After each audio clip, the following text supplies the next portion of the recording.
Good afternoon, everybody, and welcome to another edition of the NSCAC Presents Behind the Bench. Today we're remembering the 2000 Gold Cup Championship team from the men's national team. We're just waiting for a few minutes for everybody to join us and for all the attendants to join up. So we're going to wait another 1 minute to give everybody a chance to join in, and then we're going to start.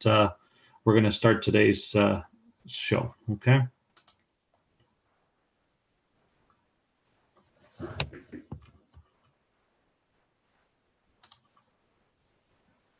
Can you guys hear me okay? Yeah, Greg, we can hear you. Good afternoon. How are you? You can see me okay? We could see you. Yep. Nice jersey in the background. Yeah. Hey, Holger. Oh, yes. Craig. Holger, can you in cricket?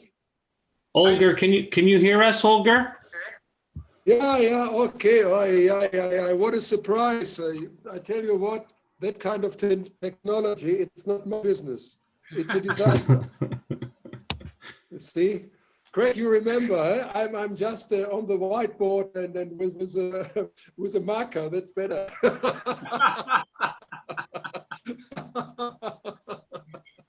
It's nice to see you. I haven't seen you for quite a while. I know, it's been a long time. Nice to see you again. Where are you living? Oh, you still got your shirt in the background, I see.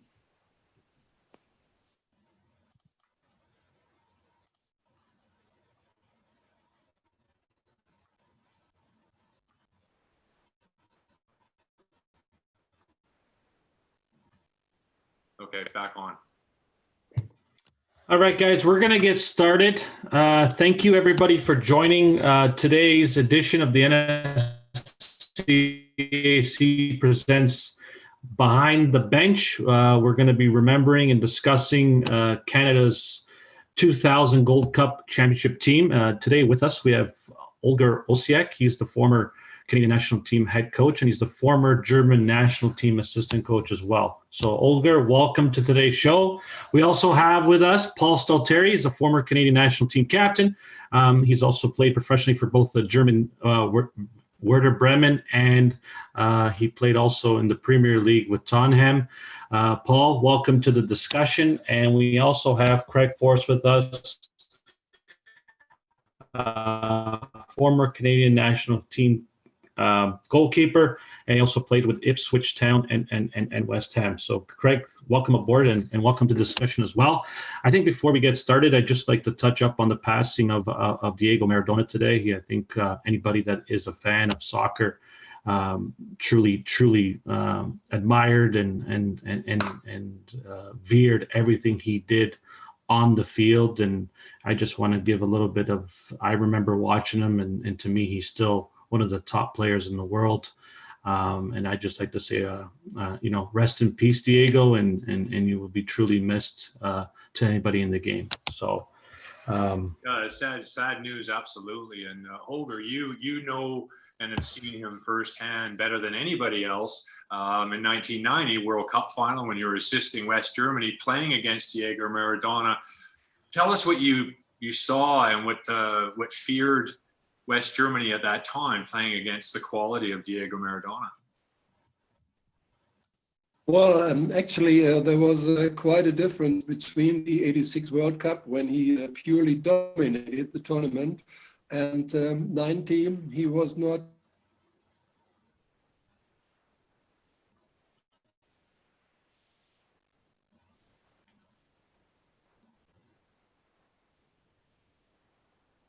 Where he was, and we had a very special marking guy that was Guido Buchwald, and he gave him a very tough job, but it was definitely very nice to watch him and to be so close to him in the tunnel when we walked out. So it was really special, and I'm really sad that he passed away. It's sad and it's unfortunate news, and he'd be greatly missed. My name is Valerio Rocca. I'm going to be hosting today's show. I'm the vice president of the NSCAC. For those of you that are in attendance and watching us, welcome and thank you. There is a chat board if you want to ask any of the speakers some questions we can discuss. So you're more than free to use the chat, or you can use the Q&A button and ask me some questions. Guys, I'm going to get started.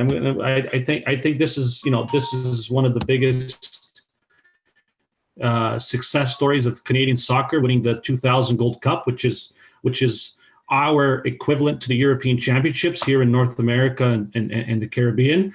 I guess go over a little bit of the build up to the tournament. What was your preparation? What were your expectations going into the tournament?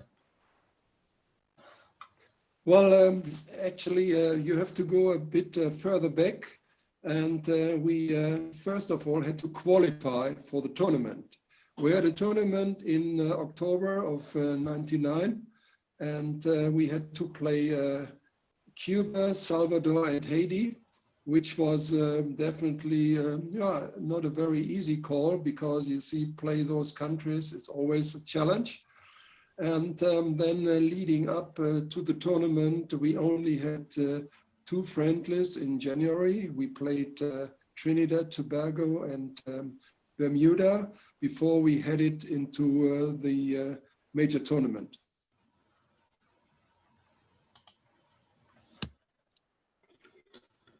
What was your expectation when you saw the draw? So you were drawn in with Costa Rica, and you were drawn in with the South Koreans. What were your thoughts? What was your plan of how you were going to get out of this group with these 2 teams? Well, looking at the recent history of Canada and Costa Rica, the games had always been very close, ties or narrow wins or narrow losses.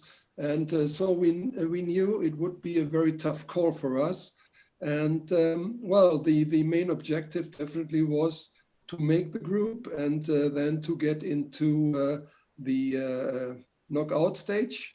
And then at the beginning, we didn't know who we would be facing. And then it turned out to be Mexico. And those days, they were amongst the top ranked FIFA teams. So that was definitely a very tough call. But we went into that game. We never had any fear, above all. And we tried to do as well as possible.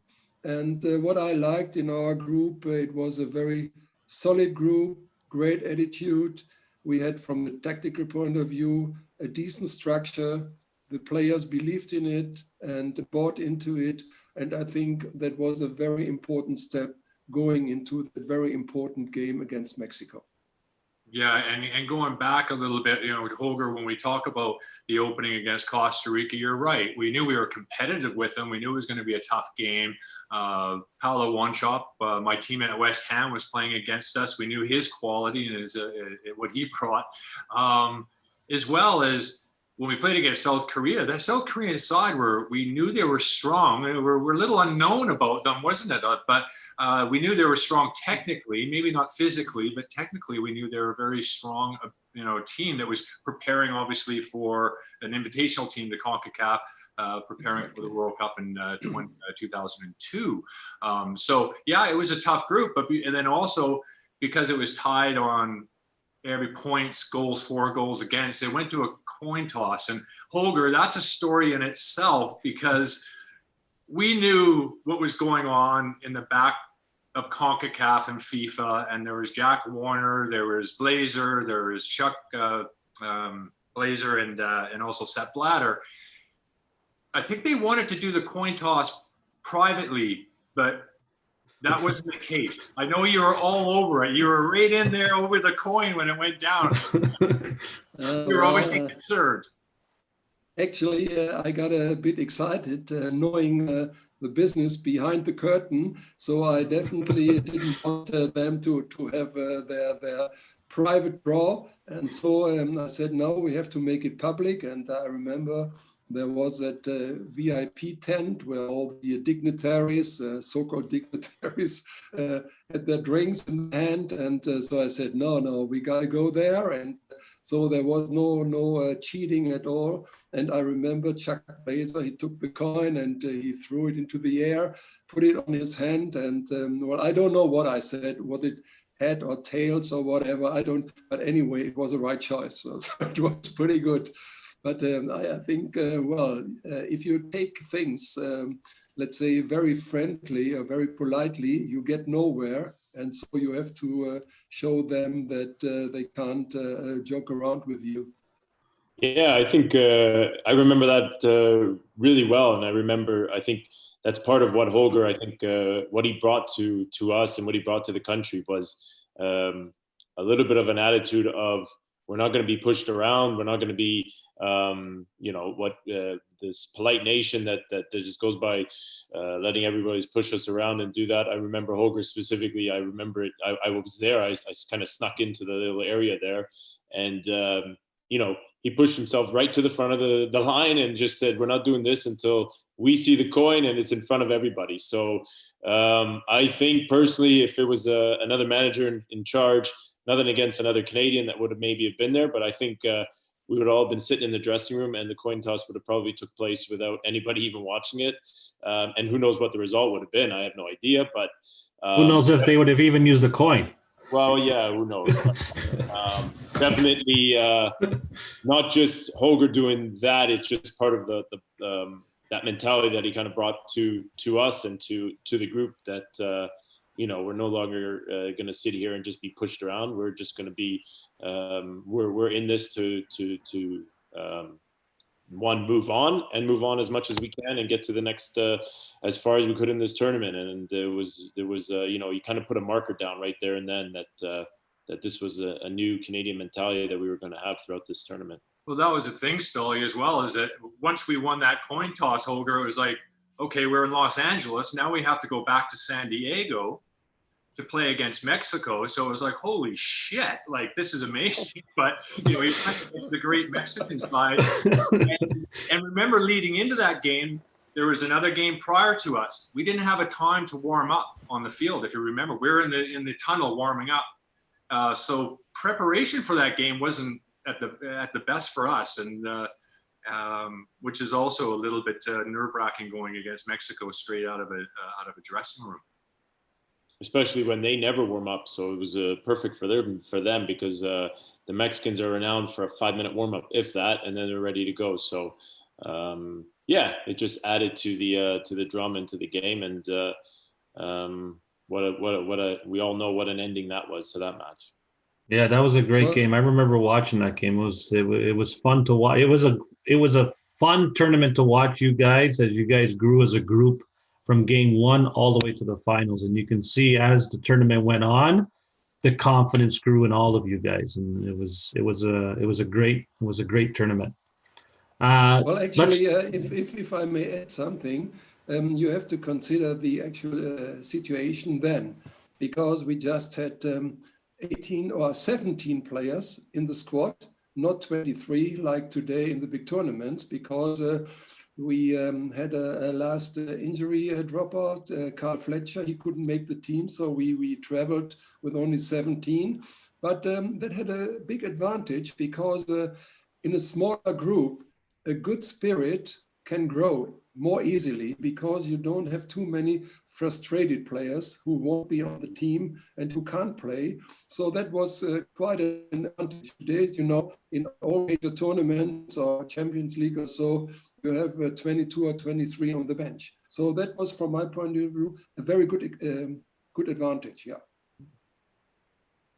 You guys have all touched upon the group and how special the group was, how close it was, how much you guys bought into Holger Osieck's, philosophies and ideas. What were some of the things, like how did that stuff all evolve so that you guys could become, the champions of this tournament? But, what were some of the teaching methods or the philosophy? What were some of the things, or who brought that together that made you guys as close as you were to go to go on and win this tournament? Well, I think it doesn't happen I don't think it happens overnight. I don't think it happens just with a wave of a wand. Of course, you have to have a main leader. You have to have a coach that's guiding the ship. You have to have that figure there and throwing his principles, his methodology, his ideas into the team. But then after that, it's kind of, when you're in those tournaments, the tournaments are like that. You kind of grow as each game goes by, and the longer you stay into a tournament, that means you're doing well and you're winning games. And when you're winning games, the spirit of the team is obviously that much better than if you're losing games. So we were together for a number of weeks and days, and when you're in that environment, you get to know each other a lot better.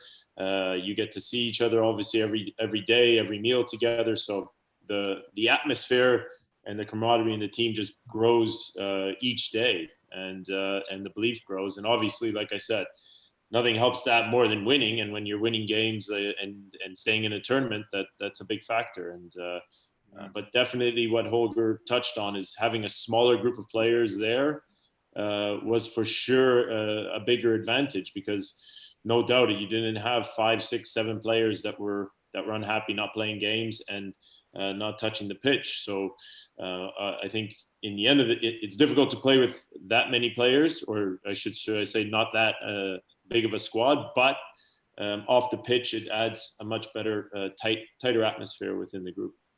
I mean, tournaments are definitely different, and they need, coaching in tournaments over with that experience really helped us a long way as well, because coaching in the league and playing in league is different than it is going to a tournament, and how you manage that, how you manage minutes and resting and recovery and all that, as well as, Holger, as well as anybody, we struggled to score goals. We were goal challenged. So we needed to be tight defensively, because we knew all our games were going to be a goal either way. But at the end of the day, we had guys that stood up. Carlo Corzine scored a timely goal. Mark Watson scored a rare goal that he didn't score too many on a set piece against Trinidad. So things do have to go your way as well. But giving them the structure and giving us an opportunity to be successful was number one for Holger. I know you can speak more about that. Well, actually, I mean, to play, first of all, Mexico with all their talent and all their individual quality, we didn't have any option. The only chance to really get over them was to have a very strict and solid structure. We stood defensively very firm. We had a good midfield, and in particular, Stalteri, he was outstanding with his stamina. He never got tired, and then he always was kind of anchor in midfield, all the running. Not Stalteri. Don't get wrong. Not you are around in the show, but put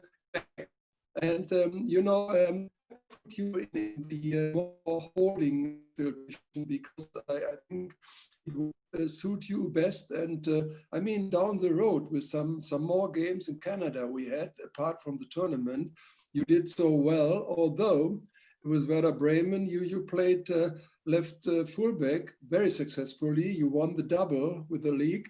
But I think from my point of view, and in the setup of our team, that role fitted you perfectly. Yeah, no, I obviously starting my career in Canada and playing up front and playing in a number of different positions in the attacking role, and then throughout my career just is playing in different positions and different roles. But there was a time there with the national team under Holger, and when we won the Gold Cup, when I was playing in the midfield, and really enjoying that time. And I loved that moment, loved being able to play in the middle and being able to show my qualities with the ball, without the ball. And it was a fantastic time. And like anything, you adapt to positions, you adapt to what the manager wants you to do.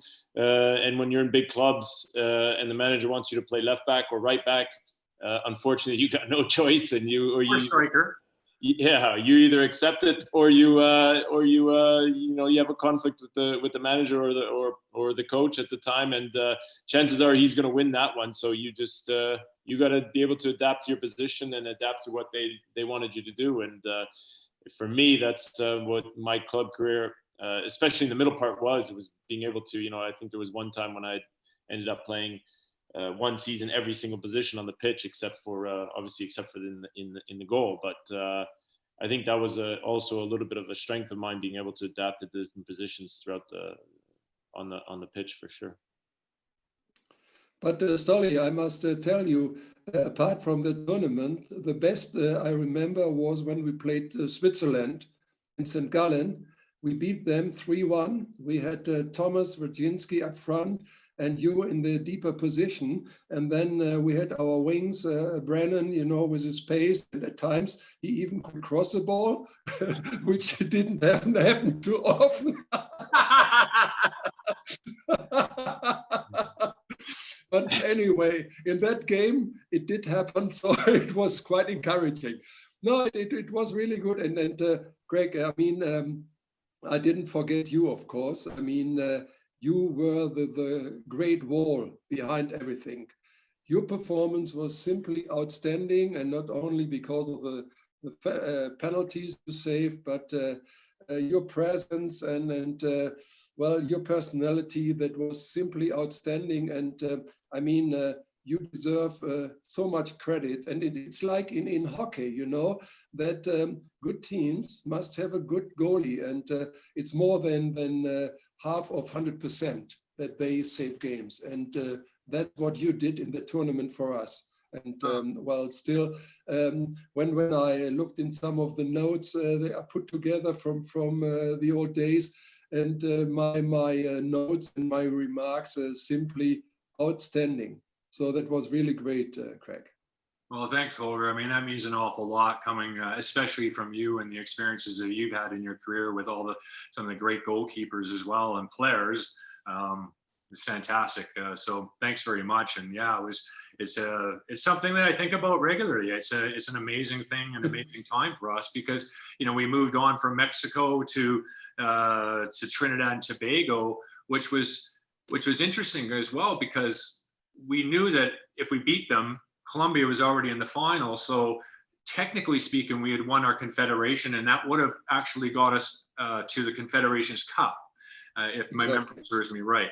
And there's a lot of pressure on that, primarily because it was a big game. But again, the president of CONCACAF at that time, Jack Warner, being from Trinidad and Tobago, I didn't feel myself personally that, I can't speak for you guys, but going out there, that it was a level playing field at that particular time. So winning that game was probably one of the biggest achievements, I think, for Canada, was the semifinal against Trinidad and Tobago, for more reasons than one. No doubt. And just to reiterate what Holger had said, I think everyone talked about the Mexico game and how well we did as a group. But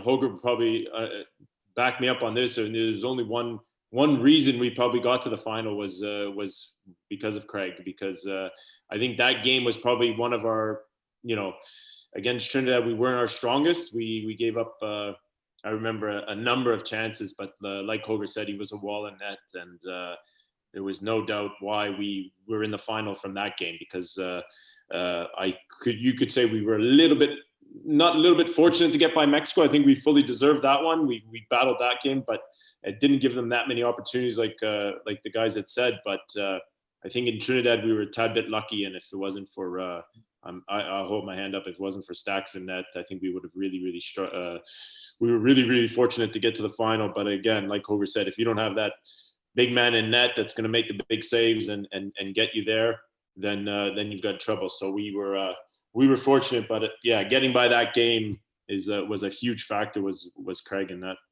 Yeah, well, that we know as players and playing in tournaments, you're not always going to be playing terrific football. It's not always going to be the way. You're going to have to find ways to win games one way or the other, and we did that. We found ways, and Mark with the goal as well, and against all the odds, and that was the game, probably our poorest performance, I thought, in the tournament, because when we went to the final against Colombia, we were much more relaxed. I felt, because we had already won our Confederation. I think we felt as well that CONCACAF at that moment didn't want to have an invitational team win it. So we at least had a level playing field, and there wasn't a lot of Colombian support in the stadium, which was nice. Yeah, I think for sure. I think if we went back, if we go into the final, we came off, like you said, probably our poorest performance was against Trinidad in the tournament, in my opinion, as well. And then we came out against Colombia, and it was probably, in my mind, without a doubt, our best performance. A game where you couldn't question the result whatsoever. I think we came out from the first minute and really caught them on a surprise. I think they thought they were gonna kind of stroll the game away, trying to in that final, and we I think gave them from the moment the game kicked off. I remember a number of chances that we had, and yeah, I think that game we came away probably a little bit fortunate in the semifinal, but in the final, I think there's no question who the better team was throughout that game, throughout that 90 minutes. Do you think?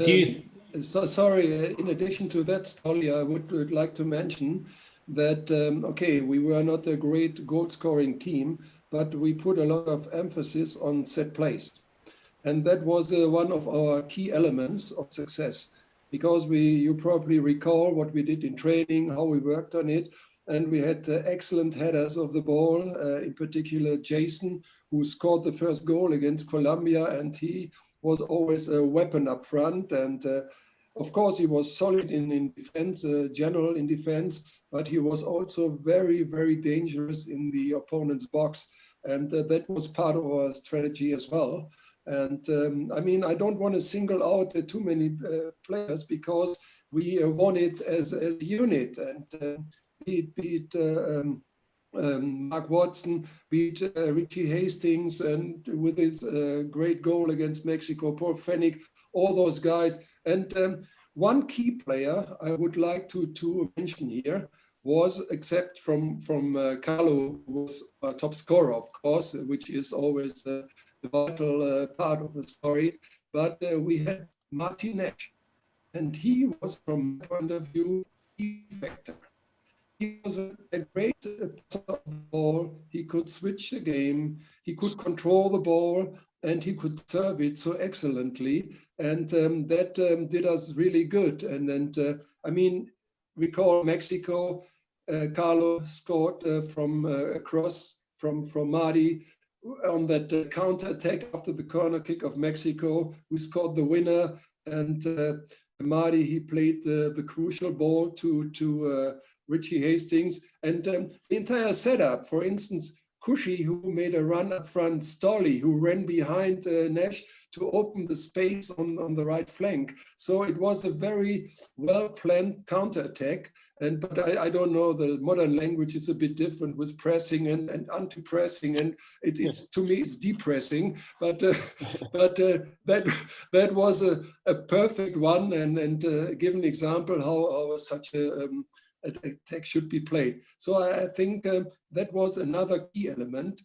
I mean, you need somebody who can hold the ball, who has the vision, who can distribute the ball, and who finds always the right through ball to our attacking players. And that is what happened. So I think maybe people didn't give him too much credit, but I think he was a very important element of our team as well.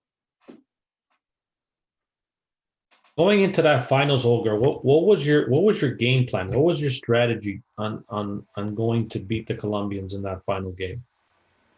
Well, first of all, I have to add what Craig said. We had already achieved a title. We had been the CONCACAF champions, but you reach a final, of course, you want to win. And knowing that Colombia is always a very tough opponent to play, and you know what happens if their national team loses in major tournaments. Look into the history books. I don't want to recall it here now, but they never like to lose. And so I knew it's going to be a very tough call. And we knew their individual strength was enormous. And the only chance we would have to really play as a unit. And that is what we did. And I mean, we simply had most of the game, from my point of view, in the final. And of course, then, as I said, we scored from a set play with Jason. And again, corner kick, Marty Nash, good server. Then Jeff Clark made a deep run into the penalty area. I played him in the final in defensive midfield because I thought with his mobility, he could be a good support. Sorry. And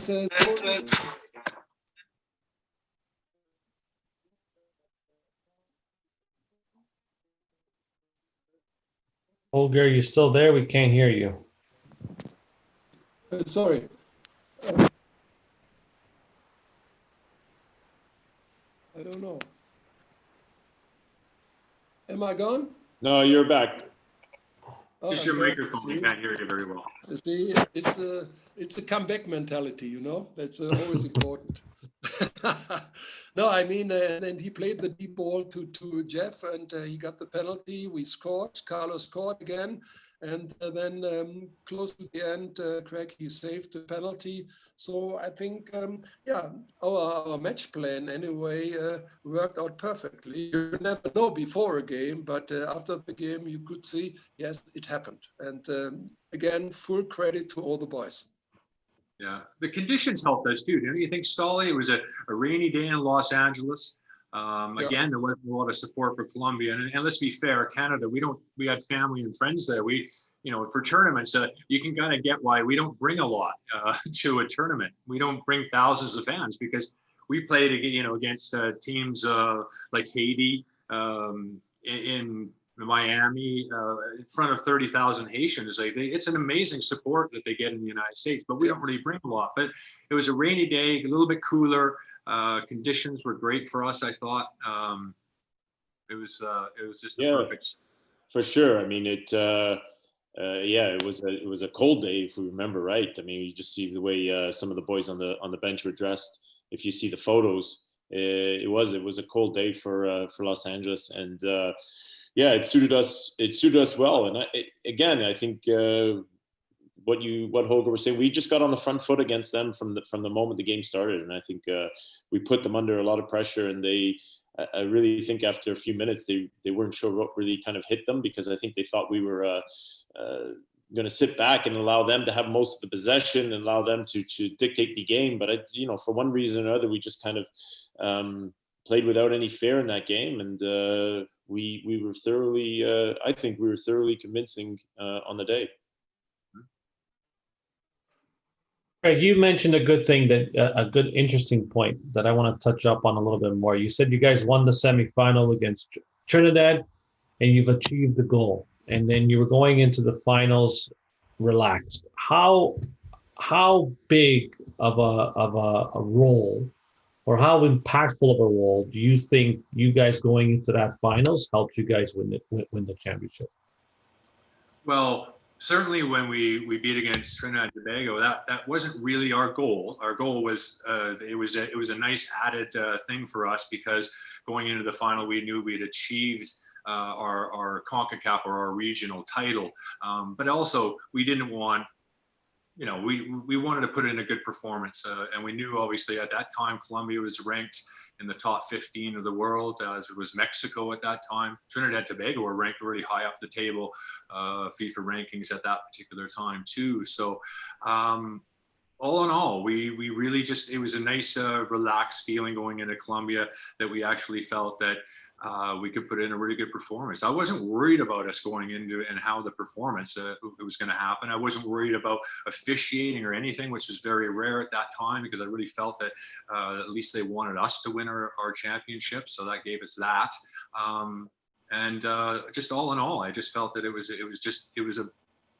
just the stars were aligning for us, and we got that feeling, and it was coming. And I knew that even with 7 minutes left, I think when Asprilla had the penalty, we were 2-0 up at that time, but there'd probably be a lot of extra time. So I figured there's probably 10 minutes or so left. That would have been a lifetime if that penalty went in. So I knew it was really important that if I saved it, it'd probably be over. But if they scored it, who knew what would have happened in that last 10 minutes? And I think, Holger, you were sent off against Trinidad and Tobago, were you not? So you weren't. Where were you in the final? Were you allowed to sit on the bench? I mean, It was, you know, I'm not a quiet person on the bench, and there was one of the Colombians. I don't know who he chopped. It was for Fennec. It was just in front of the bench, and I stood up and I almost grabbed him, not by the throat but by his shirt. And then Prendergast, the guy from Jamaica, he sent me off. But you see, I can never sit there quiet and watch when one of my players gets treated like that. It was a very nasty tackle from the Colombian player, and nobody could hold me back. And it happened on a couple other occasions, not only with the Canada team, but throughout my coaching. So and now and then I got a suspension. But it happens, huh? Yeah. You see, if you don't react, you are dead. So then you shouldn't be there. Well, like Sully, you were saying that it was nice having somebody that almost you felt it had your back, and with Holger it was like that way, and it gave us a bit of an attitude and not an easy touch as we had been historically, which was a nice feeling.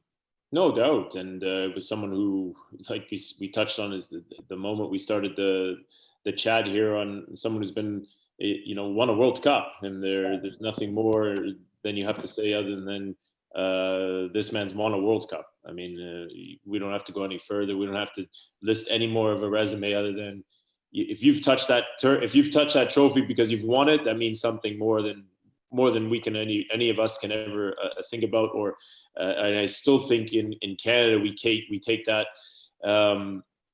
for not granted, but I think we don't understand the significance behind what it takes to win a World Cup and be a part of a team that's won a World Cup. And you know, Holger's done that, and we knew he'd done that, and we knew that he was bringing all that wealth of experience to us. And I think to touch base on what Craig said is that what we didn't want to do going into that final, knowing that we'd won the federation, was, you know, 15, 20 years later or whatever it is down the road, say we won it, but we lost the final, and, you know, the whole story behind that. I think that would have been a bit of a real shame to say that we came around and won the read. You know what I'm trying to say? Like, it would have been a really confusing topic to approach, to say that we won this, but we didn't win the final. So it would have been really, really silly for us. So in my mind, it was going in like, we can't afford to. Yeah, we won the CONCACAF, but we lost the final, and it would have been a mess. So from my point of view, it was like, we need to win this just so we don't have any asterisks beside anything that goes in the next 15, 20 years when we're talking. Yeah, because it was also nice. It was nice showing up. Sorry, Craig. I fully support your words, Stolly, because see, when you are in a tournament and you are close to getting to the triumph, then it's not good enough to lose shortly before the finish line. And I think the worst from my experience as a coach is, after a tournament or after a game, to explain a defeat. I hate it. And therefore, we had to win it. We didn't have any choice. I agree. And it would have been even worse. It would have been worse, Holger, to explain it, but then say you were champion and at some other thing, and it would have been. Yeah, it was nice showing up at the Confederations Cup in Japan as champions, wasn't it? Like, it was a brilliant event for us to go to that Confederations Cup and, you know, play against all the champions of other confederations. That was another amazing experience that I thought we maybe would have had. Yeah, I mean, it was the Confederation Cup was fantastic. I remember one of the little regrets, probably you have Stacks as well, Holger, you as well, is not being able to probably play in the Copa America, where we were supposed to play in as well. A lot of people forget. You know, we were invited to play in the Copa America in Colombia, right? Yeah. And we had to pull out as a nation, and a lot of people forget you know, what an experience that would have been for us. So not only did that tournament set up us to be the first Gold Cup champions from a Canadian team, but it also allowed us to play, like Craig said, at the Confederations Cup against the top teams in the world. And you know, unfortunately, we weren't able to be a part of the Copa America, but at that moment, we had an invite to the Copa America as well. So you know, what an achievement we had. When did you guys start to believe that you would win this tournament? Like, was there a moment? Was there, or did you guys go into the tournament thinking that you would win it? Oh no, absolutely not. We were actually certainly laughing about the actual program notes because they had us ranked 12 out of 12 teams going in. The actual write-up on the team, if you remember, it's actually quite embarrassing of what they wrote about Canada in the actual program notes for the beginning of the tournament. No, we never thought we're going in this to win it. We just went into every single game with the best possible structure, the best possible giving us a chance to win the game. And then that looks after itself as you move along tournaments. You can't think about the end result because you have to go through the process in the meantime. But what we did have was a great belief in each other, certainly, and giving us a chance to put ourselves in a winning position was always important. But the Confederations Cup and like you say, Stolly, about the Copa America, that would have been just amazing. And we were just about ready to leave. The Canadian government stopped us, I believe, from going because of the unrest in Colombia. There was a drug war going on at that particular time. And then they ended up putting it out to who else wants to go. And I think it was Honduras who took our spot. And they ended up finishing third in that tournament. Yeah, no, it was a it was a really sad situation for us because I guess the Hondurans are probably like, oh, it's just as bad in our country. We might as well go. Yeah, it was. I remember that vividly as well. It was, it was gut wrenching for us to not be able to be a part of that, take place, and then be a part of that tournament because that would have been something, really unique and really fantastic experience for us to be a part of that one. Yeah, it was unfortunate, but the Confederations Cup again, it was a great, that was a great experience against some of the top teams in the world. But missing on that Copa America was one thing that a little bit of a regret in our careers, I think, for sure, Stax. I think as well as because we're coming off, although it was disappointing, we were disappointed with the Confederations Cup because we were actually feeling pretty good about it, and we actually played some decent football, even against the Japanese. Remember, first game, beautiful stadium, full of Japanese. First time I ever came out for a warm up, and they actually clapped. Like, they were so polite to us. So there's no pressure there. You didn't feel like you're in a line stand of like Tegucigalpa or something. And we played really well. And I think we should have scored a couple goals in the first half. We had a couple of really good chances.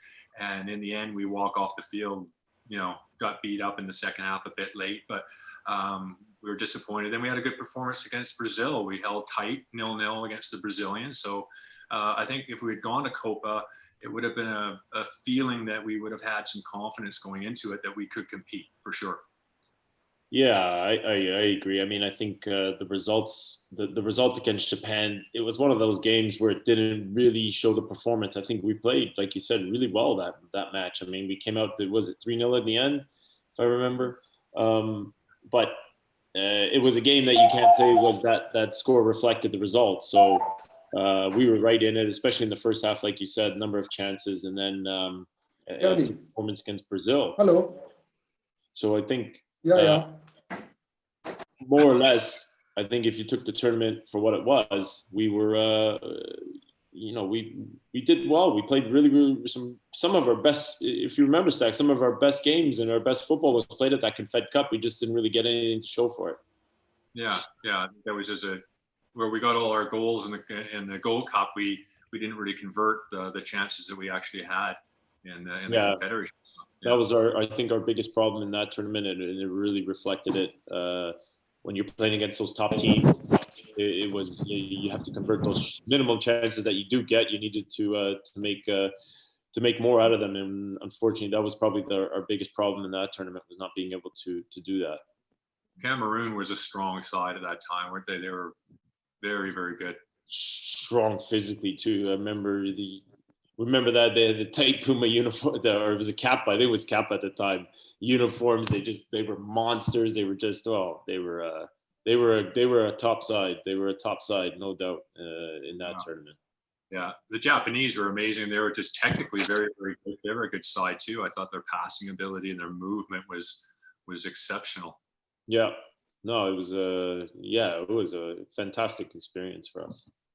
Yeah. Well, actually, if I may step in, to me it wasn't a surprise. You know, my history. I used to work in Japan before, and a number of players who played us, I knew from my job there, and therefore, I mean, I was quite disappointed because we played so well, and then there came that stupid free kick from Ono, and he scored, and then all of a sudden we lost a bit of our confidence, which was.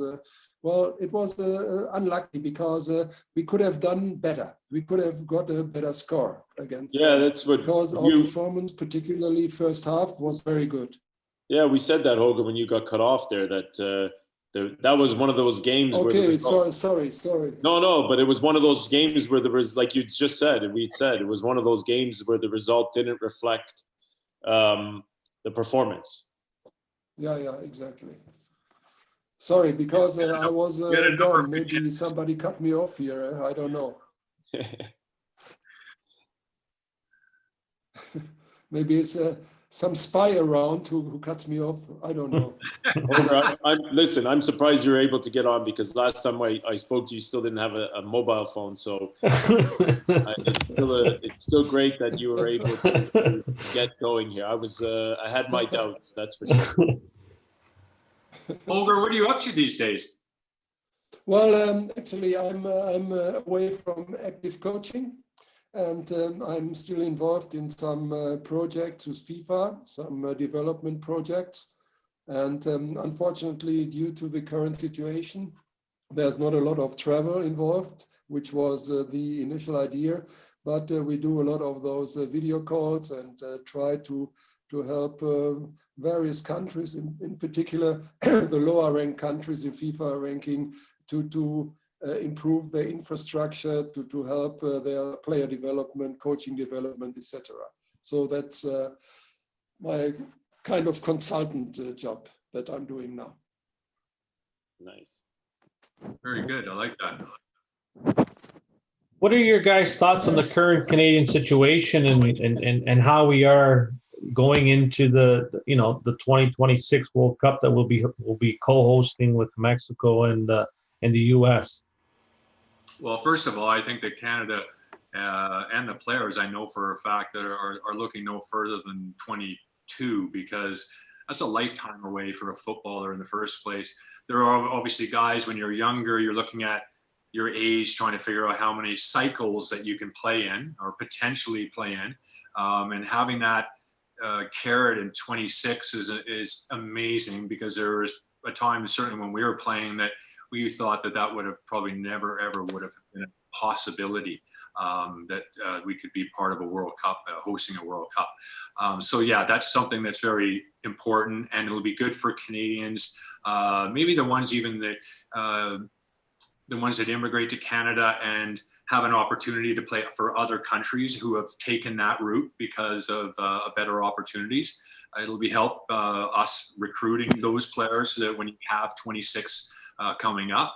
But I think 22 is something that Canada should be looking at under the structure of this qualifying. I would be thinking that they should be qualifying. But it's not going to be easy. The opening group should be pretty simple, straightforward.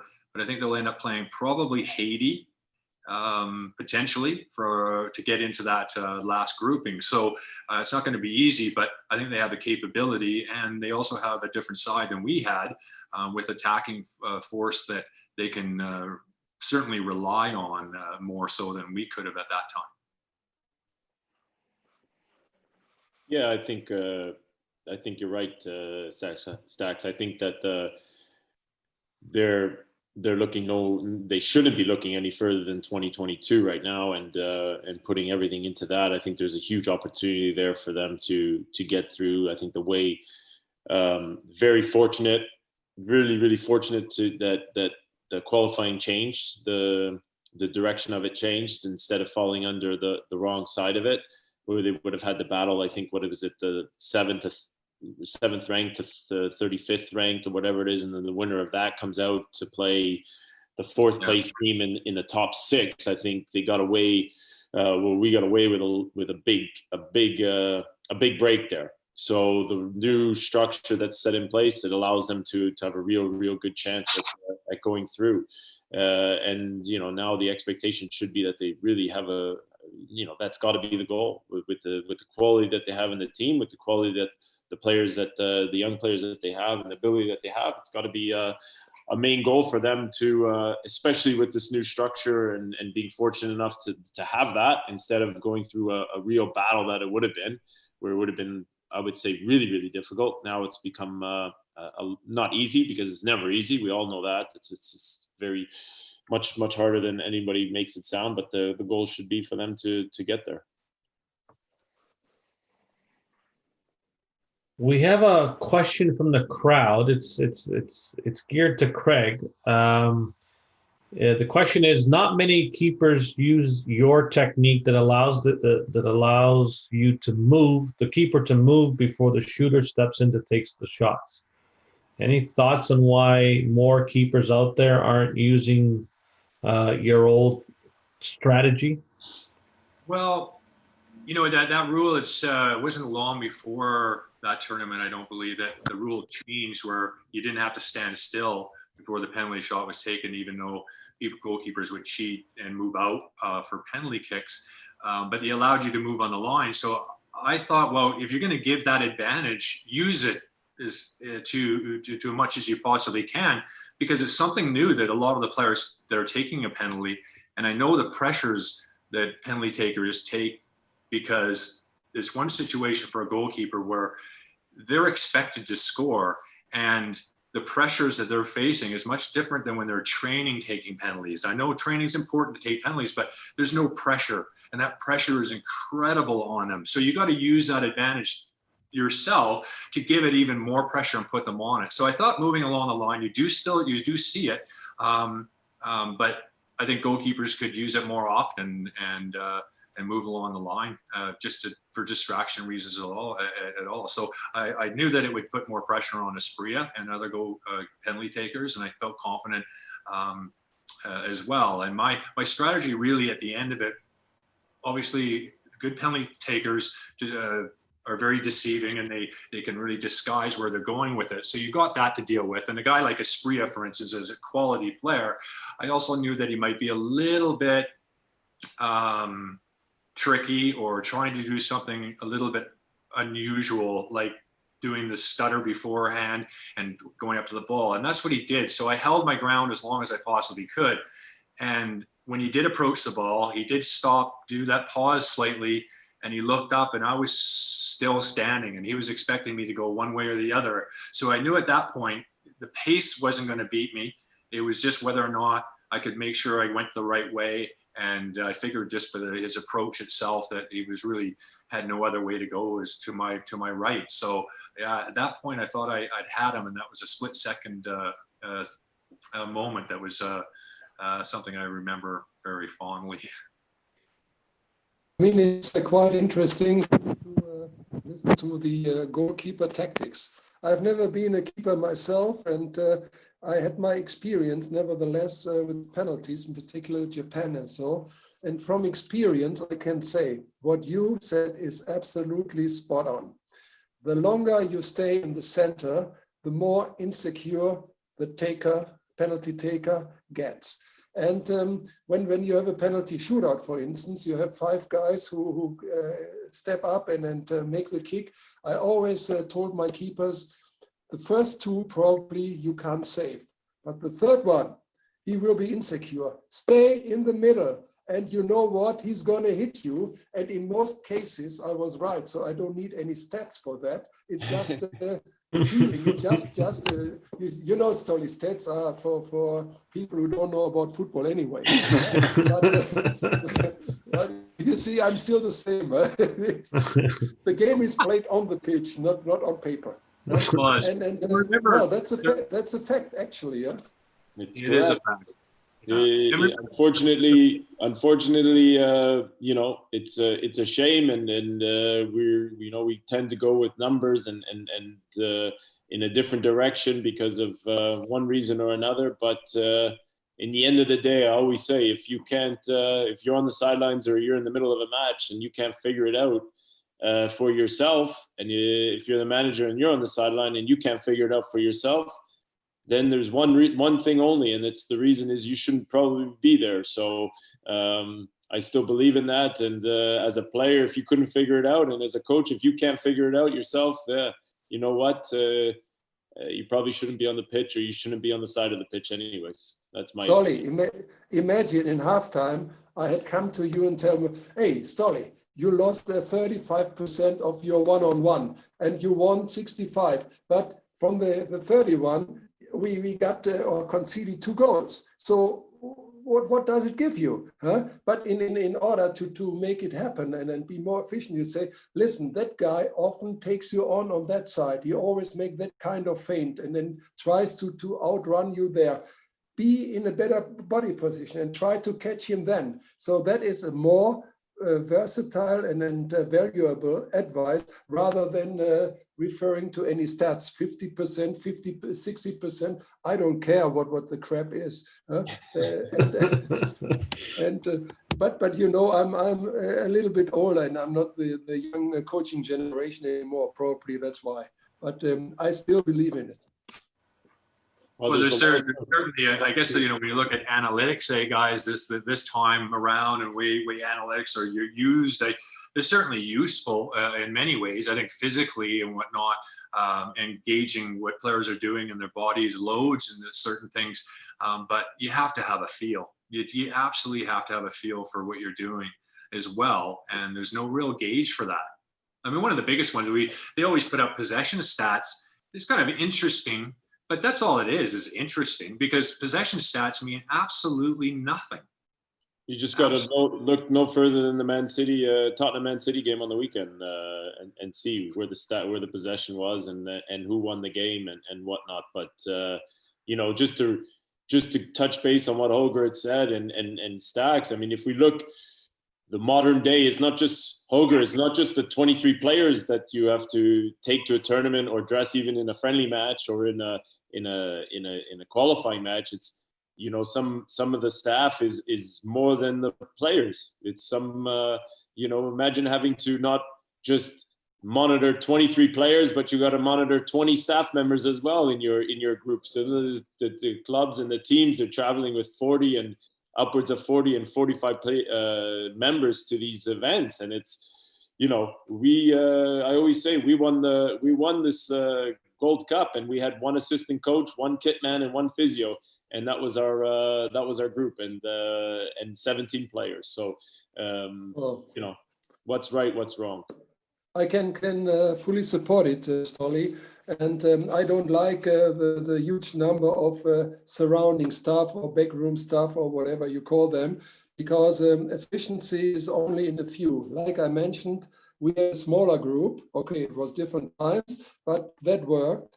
And the more you have around, the more talks is around. And then you always have people in the team or in the staff. They want to be friendly with the subs and say, oh, yes, you are right, you should be playing. And so I don't like those mind layers, you know. And therefore, the smaller the group, I mean, we had Bruce, we had Kevin, and it was good. We were physical, and they did a good job. And I think that group was small and efficient.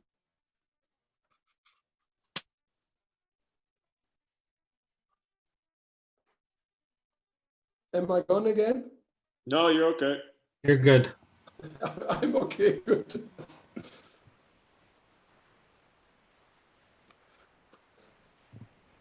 Hey, Stolly, what's happening with the CPL next season? Have you heard, or is there any plans? Or yeah, nothing that I know, you know, other than them just trying to more or less plan for something remote or something remotely that looks like a regular season, I would imagine. Whether that's starting a little bit later in the spring, I don't know if that's come into the talk yet. I think they're in the same situation that we're all in. I think they don't really know what's going to happen. If we look no further than the NHL, I mean, they're supposed to be a month away, and there's still some you know, big questions there as to what they're exactly going to do. So yeah, I don't think they have a concrete answer yet, or or I think they're just probably hoping out that this kind of we get back to some kind of normalcy by the springtime, and we can kick off a proper season.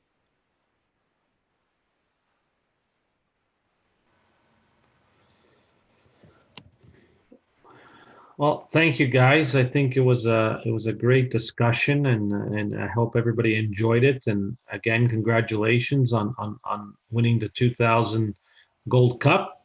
Paul, thank you very much. Craig, thank you very much. Holger, thank you very much. Guys, stay safe. We will be doing our next NSCAC Behind the Bench webinar in the next 2 weeks. So stay tuned for those details. And if you'd like more information, you can visit our website at www.nscac.ca. Thank you very much, guys, and stay safe. Thank you. Thanks, Holger, Holger. see you again. Likewise. Holger, I'll get your And it was great seeing you again, guys. It was really great. You as well. It was, Holger. Thanks very much, Holger. And I'll get your email. I'll send you an email because I'd like to get a hold of you at some point. That's good. And Stolly, we're going to have another pizza next time. Yeah, absolutely. Just make sure maybe you get a cell phone. Yeah, well, my son still lives there, so I have all the reason to go back to Canada. We'll get in touch. Yeah. Okay, guys. Thank you, guys. Perfect. That's great. Take care. See you. Thank you. Thank Great you. to see you. Perfect. See you, Holger. Bye. Yes. Bye.